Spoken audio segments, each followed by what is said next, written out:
Erwin sir, na parang minamadali daw po ninyo yung pag-tackle doon sa motion dahil nga daw po may mga ilang senador sa majority yung kakasuhan at possible makukulong din po. Yun ang kanyang sinisip. Yun ang iniisip niya. Kaya ba ayaw niya ring madaliin namin? Dahil gusto niya may makulong. Ganun ba? Oh, di ba? Yan, sinasabi ko sa iyo, Tulpo babalik lahat sa mukha mo yan. Bakit ayaw mong pumayag? Kasi planado nyo ba na may makulong? Tapos yung makukulong hindi na makakaboto? Yan ba talaga yung gusto nyo mangyari sa Senado? Kala ko ba gusto nyo ayusin yung Senado?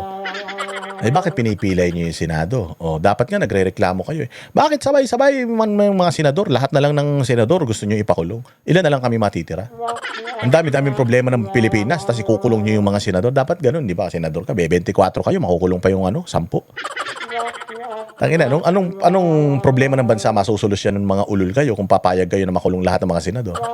Ngayon sasabihin nyo na naman, may kaso bakit hindi pa noon Bakit ngayon lang kung kailan nagpalit ng liderato doon pa tayo magkakaso-kaso ng mga senador, anak ng tinapay. Ba't hindi kayo magreklamo na, ba't dito lang may makukulong? Bakit sa Congress wala?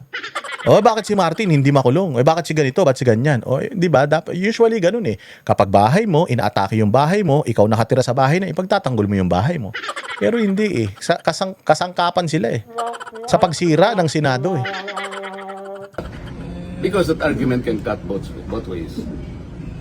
Parang tungtuwa ba siya na mayroong makulong sa amin na hindi namin magamit yun? Kung talaga nagmamalasakit ka at we are colleagues here in one institution, dapat hindi siya magsasabi ng gano'n. Di ba? Tama Kung senador ka, sabay, first time ang senador yan, bobo yan Nanalo lang naman yan dahil putang ina, nabudol niyan yung taong bayan di ba? Tingnan ninyo. Kung colleagues tayo dito at makukulong ako, di ba dapat dadamayan mo ko?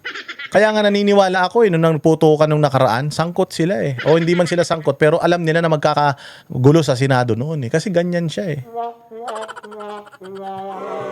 Tangin ng Tulpo na ito, nakakadiri na tao, parang puta, mas nakakadiri ka pa kay Trillanes. Kasi si Trillanes, alam namin, bobo talaga siya Pero ikaw, utsa ka na, nagtatali-talinuhan ka Diba? Pero ganun po bang intention, sir? Para po sa possible na makulong o wala dito? Ang sinasabi ko kanina pa, hindi dahil lamang doon. Ang sinasabi ko, maski ang COMELEC, pinayagan na nga na bumoto. Ito ay makabagong panahon na natin. Let us take advantage of modern technology. Communication, information technology. Pwede naman Para sa ganun, lahat makapag-participate. You know that Congress is a deliberative body. It's a parliamentary institution. So lahat dapat magampanan ng tungkulin. Bakit mo i-deny sa kanya yun? Sabi naman namin doon, under justifiable conditions or situations. So, paliliwanag na, hindi pa nga kami makapag-debate. Kaya talagang kikil na sila. So, pwede lumabas po sana yun sa debate, sir? Sana nga, ganun lang. Kung hindi naman sila magbibigay ng pagkakataon na pag-usapan namin, naku, kamumusong ko pa lang, talaga nakala mo yun. Parang meron silang piniprevent na may mic. Sila pala yung, ang iisipan pa lang nila, ganun Sabi mo lang kaming iniisip na ganun. Pero sir, sila yung may malisya Lumabas sa bibig mismo Sabi ko nga, pag bobo ka, huwag ka na magsalita. Lalong-lalo na pag galit ka. Sabi nga nila, when emotion is high, intelligence is low. Ito si Erwin Tulfo, kahit na emotion is low, intelligence is lowest siya. Bobo talaga Walang utak. Di ba? Yun yung sinasabi niya Lahat ng mga issues niya, concerns niya, pwede namin pag-usapan Actually, debate na yan. Pagka nandito na yan sa plenaryo, meron akong panukala, pagdidibatihan natin yan. Pwede mong tanungin yan. Bumira ka na kagad Hindi nyo pa nga pinapayagan yung motion na pag-usapan na sa plenaryo so nahuli ka ngayon na talagang yun ang plano ninyo. Justifiable reason po ba para sa virtual attendance sa sesyon? Saka na natin pag-usapan niya kung mag-a-apply nga doon sa debate namin. Pag-uusapan pa namin yung motion Pero sen, originally po ba nakaschedule na pag-usapan po yan today? Ma'am, alam mo yun, May 11 pa kung natatandaan yun. Yung marami sa inyo nandun. May 11 sa nangyari. Isip-isipin mo, May 11 yun Yung minority, napagkat nakuha namin ng majority, nandun sila lahat sa lounge namin. So ako naman, kinukumusta ko naman sila. Saan napunta itong mga kasama ko? Nakita ko. Nagbiro pa nga ako Mga posing, mukha kayong malagihay lahat. Ba't ang pupulan ng... Alam niya na ibig ko sabihin. Kaya kausap ko sila. At nung i-propose ko yun, isip-isipin mo kahit na mapupula, biglang dito magbuka agad.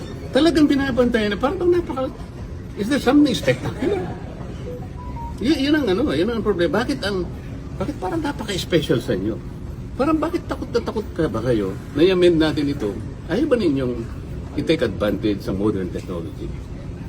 Ano ba tayo? Panahon pa ba tayo ng medieval age? Andito na yung technology. Resisihin natin ang Hindi ko pa napapanood to, ngayon ko pa lang napanood to. Pero di ba yan na yung sinasabi ko kanina? Sabi ko sa inyo si Boss Dada, akala nyo, ganyan-ganyan lang yan. Fake news peddler yan. Comelec, kayo naman. Pati internet, ginagamit na ninyo. Kasi di ba Ganyan-ganyan. magbibigay ng special favor sa ibang senador? Kasi kayo able... They could say that. Pero wag dapat silang mag-speculate. Payagan muna nila yung aming trabaho, deliberative body, parliamentary body. Ang problema, kayo alam niyo, merong isa dyan, tatayo.